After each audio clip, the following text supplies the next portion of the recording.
जो लोहे की चादरें आती थी पहले, जो तपिश बड़ी करती है, जंग खा जाती है, तो उसके बदले ये चाइना से शीट आई है, यूपीवीसी शीट्स। ये जरा हमारी मोस्ट डिमांडिंग आइटम है।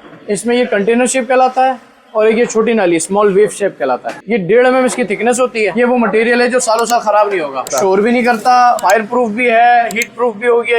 ये पीछे से भी फिनिश होती है और ये आगे से भी फिनिश है। इसके रेट जो है वो तकरीबन 145 रुपए स्क्वायर फीट है। 145 रुपए? जी हाँ, 145 रुपए स्क्वायर फीट। अगर कोई बल्क क्वांटिटी में माल लेता है तो 2, 4, 5 रुपए की गुंजाइश होती है, इससे ज्यादा की गुंजाइश नहीं। और इसमें जो साइज आते हैं वो 3.25 फीट इसकी चौड़ाई है, ठीक है, 10 फीट, 12 फीट और 16 फीट, ये 3 साइज आते हैं इसके अंदर। एट अ टाइम हमारे पास आपको जो है ना हजार शीटें आपको मिल जाएगी। ठीक है, इसमें हर साइज की शीटें मौजूद होती है हमारे पास।